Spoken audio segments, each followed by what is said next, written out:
हळद रुसली कुंकू हसले या मालिकेच्या पुढील काही येणाऱ्या भागांचे लेटेस्ट त्याचबरोबर इंटरेस्टिंग अपडेट आपण आपल्या आजच्या या व्हिडिओमध्ये जाणून घेणार आहोत। चला तर मग मित्रांनो, अजिबात वेळ वाया न घालवता सुरुवात करूया आपल्या आजच्या या व्हिडिओला। तर आता आपल्याला जबरदस्त असा ट्विस्ट या मालिकेमध्ये आलेला पाहायला मिळणार आहे। आता नेमकं काय घडणार, कसं घडणार हे सगळं जाणून घेऊया आपल्या आजच्या या व्हिडिओमध्ये। तर आत्तापर्यंत आपण पाहिलेलं आहे की गावातल्या लोकांनी कृष्णावरती दागिने चोरल्याचा आरोप केलेला आहे आणि आता कृष्णाने त्या बाईला कसं बसं शोधून आणून लोकांसमोर उभं करून स्वतः निर्दोष आहे हे सिद्ध केलेलं आहे। त्यानंतर कृष्णाच्या अंगावरती आता बऱ्याच ठिकाणी लागलेलं वगैरे सुद्धा असतं, कारण त्या बाईच्या मागे धावपळ करताना अंधारातून कृष्णाला थोडाफार त्रास हा झालेला असतो। त्यावेळी मग दुष्यंत हा कृष्णाला मलम वगैरे लावून देतो आणि तिला जरा शांत हो, आता आराम कर असं सांगतो। कृष्णाला लागलेलं वगैरे बरंच असतं, डॉक्टरसुद्धा येऊन जातात आणि आता डॉक्टर कृष्णाला तपासून सांगतात की धाकल्या मालकीनबाईंना जरा आरामाची गरज आहे, तर त्यांना आराम करू द्यात, म्हणजे जितकी काळजी घेता येईल तितकी काळजी घ्या।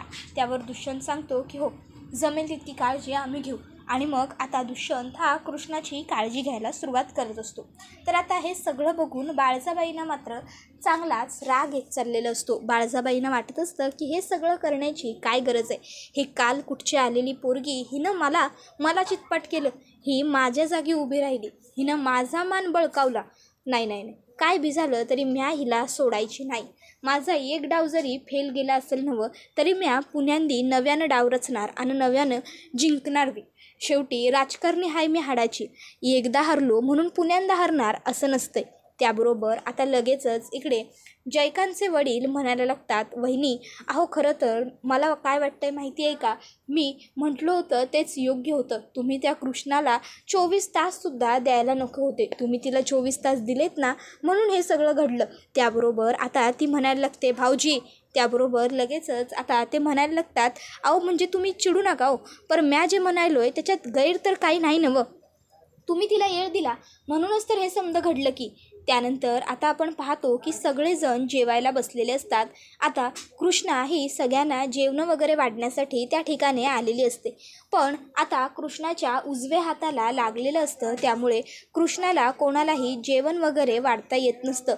मग आता कृष्णा ही सगळ्यांच्या तोंडाकडे बघत असते। त्याबरोबर आता बाळजाबाई ही कृष्णाला सांगते की कृष्णे राहू दे, तू नगं वाढूस कुणाला बी, नोकर आहेत नवं, नोकर माणसं बघत्याल ते।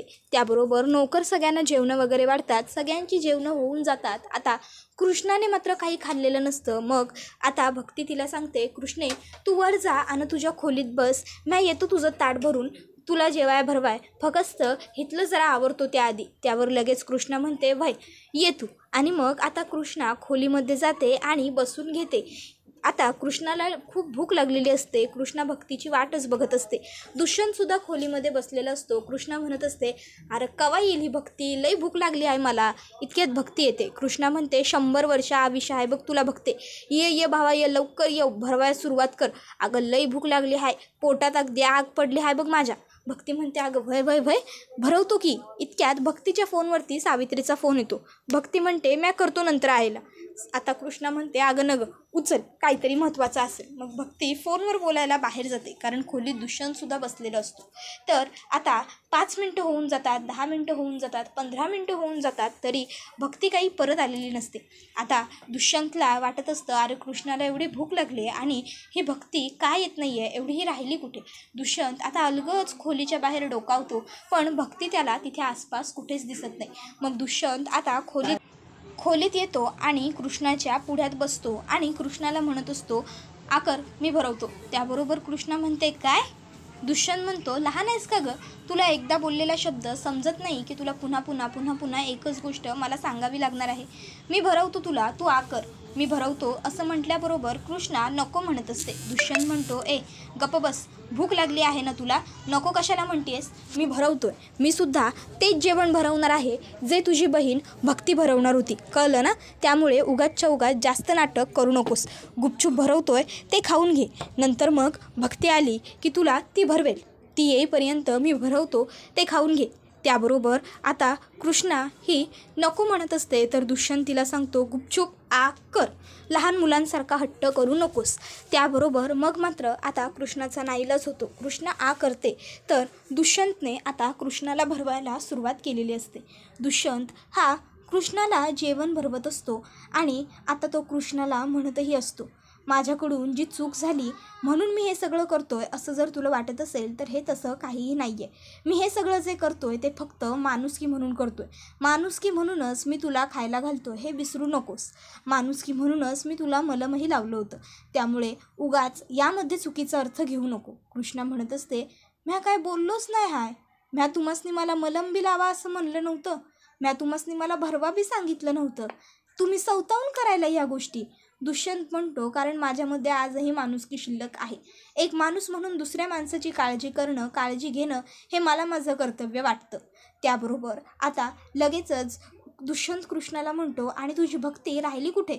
जवळपास 15-20 मिनटं होऊन गेली की जेवण संपत आलं तरीही अजून भक्तीचा पत्त्या नाही आहे.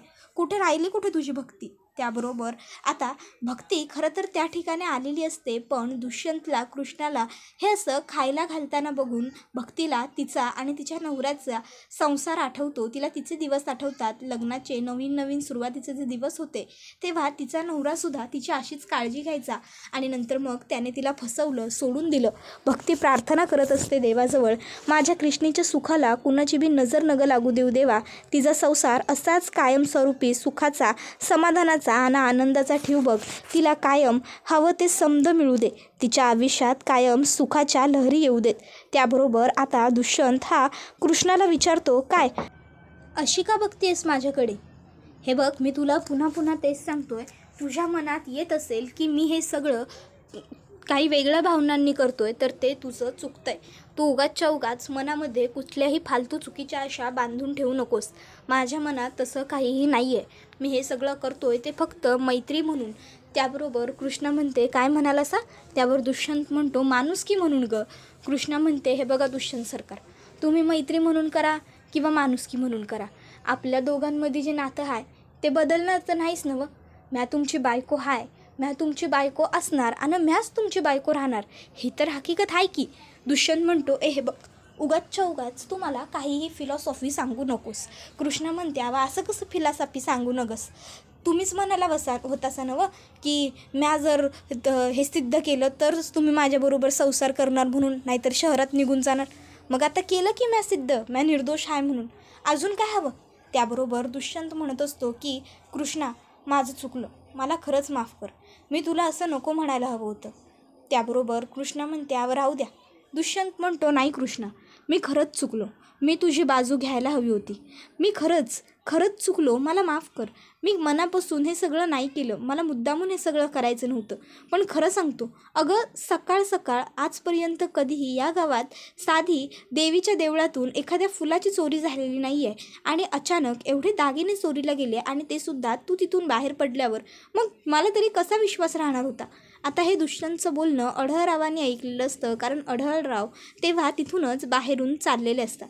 आता दुष्यंत हा थोड्या वेळाने बाहेर आल्यावर मुद्दामून अढळराव वर्तमानपत्रात बघतात आणि म्हणत असतात, पतीने पत्नीवरती दाखवला अविश्वास, पण पत्नीने पतीचं बाहेर अफेअर असलेलं कळूनसुद्धा पतीवर ठेवला विश्वास. पतीने सांगितलं माझं असं काहीही नाही आहे आणि पत्नीने मानलं खरं. आता दुष्यंतच्या लक्षात येतं, अढळराव मुद्दामून त्यालाच टोमणा मारत आहेत की पतीने पत्नीवर दाखवला अविश्वास, पण पत्नीने पतीवर ठेवला विश्वास. मग दुष्यंत म्हणतो, मुद्दामून तुम्ही हीच बातमी लाऊडली वाचलीत ना, जेणेकरून मला हे ऐकू यावं म्हणून. पण एक गोष्ट लक्षात ठेवा, कृष्णावर मी अशा कुठल्याही बाबतीत कधीही अविश्वास दाखवणार नाही आहे. मी या अशा बाबतीत तिच्या पाठीशी ठामपणे उभा राहीन, कारण माझी खात्री आहे माझी बायको या बाबतीत चुकूच शकत नाही. त्यावर अढळराव म्हणत असतात, विश्वास ह्या बाबतीत आणि त्या बाबतीत असा वेगळा नसतोय. विश्वास हा विश्वास असतोय, तो समद्या बाबतीत सारखाच असावा लागतोय. त्याबरोबर आता दुष्यंत म्हणतो, हे बघा, तुम्हाला काहीही एक्सप्लेन करण्याची. त्यावर लगेचच अढळराव म्हणत असतात, गरज तुम्हासनी वाटत नाही ते आमासनी ठावं आहे आणि वाटू बी नाही हीच आमची इच्छा आहे.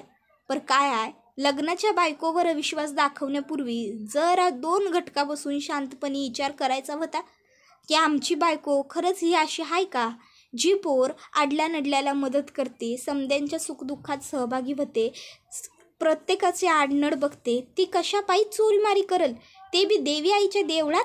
काय गरज काय तिला चोरी करण्याची? ह्यो साधा विचार बी तुमच्या डोक्यात शिवला नाही वे चिरंजीव? त्याबरोबर आता मग मात्र दुष्यंत याला त्याची चूक कळते आणि तो अढळरावांशी उलट उत्तरं न देता तिकडनं वरती येतो.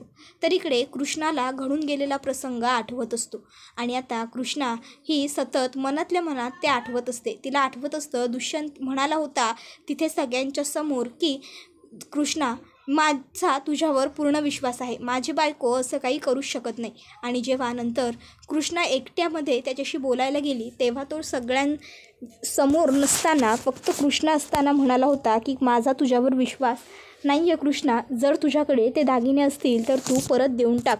कृष्णा म्हणत असते आज जर मला दागिने मिळाले नसते तर माझा संसार, माझं कुकू इथंच थांबलं असतं. नाही, काय बी झालं तरी म्या हे नातं थांबू देणार नाही आणि संपू बी देणार नाही. म्या माझ्या परीनं समद्या बाजूनं हे नातं टिकवण्याचा आणि पुरेपूर सांभाळण्याचा प्रयत्न करणारच.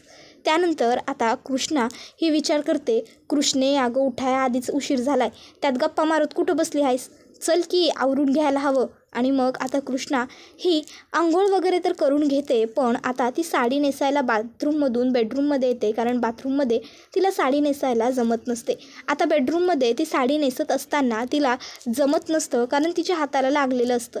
ती आता म्हणत असते सगळी तरा होऊन बसली आहे इथं, तर आता तर मला साडी नेसाया बी जमना या हातामुळं. काही गरज होती बाई काल बाबळीचे काटे पकडायची, पर काल बाबळीचे काटे पकडले म्हणूनच तर आज समद्या गावासमोर स्वतःला निर्दोष सिद्ध करू शकले ना. जाऊ दे, जमल मला. पण कृष्णाला जमत काही नसतं. मग ती विचार करते काय करू, भक्तीला कॉल करून बोलू काय. मग आता इतक्यात तिकडे दुष्यंत येतो. आता कृष्णा भक्तीच्या फोनवर फोन करत असते, पण भक्ती फोन उचलत नसते कारण भक्तीसुद्धा आंघोळीला गेलेली असते. कृष्णा म्हणते अरे देवा, मला वाटतं ही बी आंघोळीला गेली का काय, आता मी काय करू, कशी नेसू ही साडी. मग दुष्यंत हा स्वतःहून कृष्णाच्या जवळ येतो आणि मी मदत करतो असं सांगतो. कृष्णा म्हणते नाही ना गं, म्या बघतो माझं काय करायचं आहे ते, नेसतो की म्या. त्यावर दुष्यंत म्हणतो कशाला, मी म्हणतोय ना मदत करतो तर करतो. इतक्या आधीसुद्धा तुला मंदिरात जायला मी मदत केलीच होती की. कृष्णा म्हणते भाई केली होती की, आणि नंतर त्याच दिसाला माझ्यावर अविश्वास बी दावलासा. त्याबरोबर दुष्यंत म्हणत असतो हे बघ कृष्णा, ज्या गोष्टी घडून गेल्या त्या पुन्हा पुन्हा उकरण्यात काय अर्थ आहे. आणि मग तो कृष्णाला मी मदत करतो असं म्हणून साडी नेसवून देतो. आता ही गोष्ट बाळजाबाईंपर्यंत मैनावतीने पोहोचवलेली असते, कारण ती तर दुष्यंत आणि कृष्णावरती लक्षच ठेवून बसलेली असते. मग आता बाळजाबाई हे ऐकतात की दुष्यंत हा कृष्णाला साडी नेसवतोय, तिचे केस विंचरून देतोय, तिला जेवायला भरवतोय, तिची सगळ्या बाजूंनी काळजी घेतोय. हे सगळं बाळजाबाईंना कळल्यावर बाळजाबाईंचा चांगलाच जळफळाट झालेला असतो. बाळजाबाई म्हणतात अरशी, रांगडे पाटलांच्या घराण्याचा मर्द ही समधी उद्योग करत बसलाय. अरे आपल्या घराण्याच्या लोकांच्या हातामध्ये तलवार शोभू शकते, बंदूक शोभू शकते, लोकांची मुंडकीसुद्धा छाटलेली शोभू शकतात, पर बाईची केस आणि बाईचं लुगडं, दुष्यंत काय करायलायस हे, आणि ते बी ह्या असल्या भिक्कारड्या पोरीचं लुगडं, ते बी तू तिला नेसवणार. अरे नाही लेका नाही, चुकतोयस तू. आणि कृष्णे, किती मजा मारून घ्यायची आहे ना व तुला माझ्या लेकाबरोबर, ती मार, पर एक गोट कायमची ध्यानात ठेव, म्या तुला फार काळ ह्या घरात राहू द्यायची नाही म्हणजे नाही. जर तुझी लवकरात लवकर उचल बांगडी केली नव तर म्या बी नाव नाही सांगणार बाळजाबाई रांगडे पाटील, सुलोचना रांगडे पाटील. त्याबरोबर आता बाळजाबाईंना लगेचच तिचा दीर म्हणतो बाळजाबाई आता तुम्ही नक्की करून दाखवाल. त्यावर लगेचच ती विचारते का भाऊजी असं का म्हणालायचा, या अगोदर म्या बोललेली कोणती गोष्ट म्या पुरी नाही केलेली. त्यावर लगेचच तो म्हणतो अहो तसं नाही बाळजाबाई, तुम्ही कधीच स्वतःचं नाव सुलोचना रांगडे पाटील असं सांगत नाही, पण आज तुम्ही स्वतःचं नाव सुलोचना रांगडे पाटील असं सांगितलं म्हणजे नक्कीच आज तुम्ही काहीतरी वेगळ्याच तेसात हायसा. त्याबरोबर त्या म्हणत असतात वय मग तेसात असण्याचा तर प्रश्न येतच नाही ना व भाऊजी. अहो त्या पोरीनं माझ्या लेकाला स्फूर्त तिच्या तालावर नाचवायला सुरुवात केली आहे, मग म्या कशी शांत बसू, कशी गप बसू म्या. त्याबरोबर आता लगेचच पुढे गणपत म्हणायला लागतो वहिनी पण आता मला वाटतं इतक्यात तरी आपल्याला काय बी हालचाल करायला नग, कारण अहो बघा की आत्ता सध्या बऱ्याच गोष्टी घडून गेल्या आहेत. म्हणजे त्या चोरांना गुंडांना आपण घरला बोलवलं होतं, तेव्हा बी दुष्यंतनंच मध्ये आला होता आणि त्या कृष्णीला वाचवलं होतं. आणि आत्ता हे दागिन्यांचं प्रकरण, ते हे समज आपल्या अंगलट यायला नको. त्यावर बाळजाबाई म्हणतात म्हणजे त्यावर दुष्यंतला संशय आला तर आपलीच गोती होईल. दुष्यंतला प्रश्न पडू शकतो की एवढं समज कृष्णीच्याच बाबतीत कसं व्हायलंय. कृष्णी घरात येण्या अगोदर ह्या समजा गोष्टी घडत नव्हत्या आणि अचानक हे समजा कसं, तर मग आपल्याला अवघड जाईल. त्यामुळं जरा जपून. त्याबरोबर बाळजाबाई म्हणतात, वय वय भाऊजी, तुम्ही म्हणायलाय ते बी एक अर्थानं बरोबर आहे. मला ह्या गोष्टीची बी काळजी घ्यावीच लागेल की दुष्यंतच्या लक्षात काय बी येणार नाही. अहो भाऊजी, म्हणूनच तर मी वाट बघायलो नवं कधी एकदाचा दुष्यंत हा मुंबईला निघून जातोय त्याच्या कामानिमित्त. कारण एक डाव माझा पोरगा त्याच्या कामाधंद्याला लागला, रुजला कामावर, की मग तो काय पुण्यांदा गावाकडं वळायचा नाही. आणि जर तो गावाकडं वळलाच नाही तर मग ह्या कृष्णीला कशी या घराच्या बाहेर काढायची किंवा हिला कशी सुतासारखी सरळ करायची ते मला बरोबर ठाव आहे. आणि मग ते मी बरोबर करतो का नाही ते तुम्ही बघाच. नाही जर तिला आठवड्याभरातनं या घराच्या बाहेर काढली तर म्या बी नाव नाही सांगणार बाळजाबाई. त्याबरोबर आता लगेचच इकडे तिला तिचा धीर म्हणजेच गणपत म्हणायला लागतो, अहो वहिनी, मग फक्त आपण ही प्रार्थना करत राहायची की दुष्यंताला एकदाचं त्याचं नवं काम कुठंतरी घाऊ दे आणि दुष्यंत त्याच्या कामानिमित्तानं मुंबईला जाऊ दे. जोपावतर दुष्यंत मुंबईला जात नाही तोवर तरी आपण जरा शांती धरली पाहिजे. त्यावर बाळजाबाई म्हणतात, ठीक आहे भाऊजी, तुम्ही म्हणताय तर आपण तसं करू. पण एक गोष्ट लक्षात ठेवा, म्या त्या कृष्णीला माझ्या लेकाबरोबर संसार करताना बघू शकत नाही. मला नाही चालणार हे. त्याबरोबर लगेचच गणपत म्हणतो, बाळजाबाई अहो तुम्ही कशापायी काळजी घेताय, म्या हाय नवं. म्या ताबडतोब मैनावतीबरोबर या विषयावर बोलतो आणि मैनावतीला सांगतो की दुष्यंत सरकार आणि ती कृष्णा दोघंजण एकमेकापासून वेगळे कसे राहतील याची काळजी घे. आणि मैनावतीनं अगोदरच मला सांगितलेलं आहे की ती दुष्यंतला आणि कृष्णाला वेगळे ठेवणार. अहो दुष्यंतला तिनं जन्म जरी दिला नसला तरी ती बी दुष्यंतला आपला पोरगाच मानते की, शेवटी तुमचा पोरगा आहे तो. त्याबरोबर बाळजाबाई लगेचच आता खुश होतात. खरं तर हे मुद्दामूनच जयकांत बाळजाला खुश करण्यासाठी बोललेला असतो. त्यानंतर आता आपण पाहतो की बाळजाबाई म्हणतात, लवकर काय ते करा, ती पोर माझ्या लेकाच्या जास्त जवळ यायला नगं. तर आता इथे दुष्यंतला त्याच्या चुकांवरती पश्चाताप होत असतो. दुष्यंतला राहून कृष्णाचे ते शब्द, तिने जोडलेले ते हात, तिचा तो गरीब बिचारा भोळा भाबडा चेहरा सतत आठवत असतो. आणि दुष्यंतला राहून या गोष्टीचं गिल्ट येत असतं, त्रास होत असतो की दुष्यंतने कृष्णावरती अविश्वास दाखवला. तो आता स्वतःशीच एकट्यामध्ये बडबडत असतो, इट्स नॉट फेअर यार, तू असा का वागलास डी? अरे कधीच नाही वागत तू असा, प्रत्येक गोष्टीची शहानिशा करतोस आणि मग कृष्णाच्या बाबतीतच तू का चुकलास? आजपर्यंत तू कधीच कोणालाच मदत करायला नाही म्हणालेला आणि मग तू कृष्णाची साथ का नाही दिलीस? का नाही शोधून काढलंस तू हे सगळं कोणी केलंय ते? अरे आजपर्यंत जी मुलगी साधा कोणाचा 1 रुपया घेत नाही ती मुलगी का म्हणून एवढी मोठी चूक करेल? कशासाठी? त्याबरोबर आता लगेचच दुष्यंत हा स्वतःच्या मनाला म्हणत असतो, पण माझंसुद्धा काही चुकलेलं नाही आहे. ज्या माणसाचं तोंड एकदा दुधाने पोळतं तो ताकसुद्धा फुकूनच पितो की. गौतमीने माझी फसवणूक केल्यानंतर कोणत्याही मुलीवर विश्वास ठेवण्याची इच्छा मला उरलेलीच नाही आहे. पण कृष्णा तशी नाही आहे. ज्यावेळेस मी कृष्णाला माझ्याबरोबर मंदिरात थांबण्यासाठी सांगितलं होतं त्यावेळेस ती माझ्याबरोबर थांबली. तिला थंडी वाजत होती म्हणून मी तिच्या अंगावर टाकलेलं जॅकेट नंतर सकाळी ती पुन्हा माझ्याच अंगावर टाकून परत गेली. तिने माझं साधं जॅकेटसुद्धा घेतलं नाही. जर ती इतकी चांगली आहे तर मग ती दागिने कशी चोरेल? मी का तिच्यावर विश्वास नाही ठेवला या गोष्टीचा दुष्यंतला पश्चाताप होत असतो. आणि आता दुष्यंत ठरवतो की मी कृष्णाची या बाबतीत माफी मागणार म्हणजे मागणारच, मी माझी चूक कबूल करणार म्हणजे करणारच. त्याबरोबर हा व्हिडिओ इथेच संपतो. व्हिडिओ आवडला तर व्हिडिओला लाईक करा, चॅनलवर नवीन असाल तर चॅनलला सबस्क्राईब करा आणि बेल आयकॉन आठवणीने प्रेस करा, जेणेकरून तुम्हाला पुढच्या प्रत्येक व्हिडिओचं नोटिफिकेशन मिळत जाईल आणि सर्व व्हिडिओंचा आनंद अगदी उत्तम पद्धतीने घेता येईल. चला तर मग मित्रांनो, आजच्या पुरतं इथेच थांबूया. पुढचा व्हिडिओ येईपर्यंत या व्हिडिओचा छान पद्धतीने आनंद घेत राहा.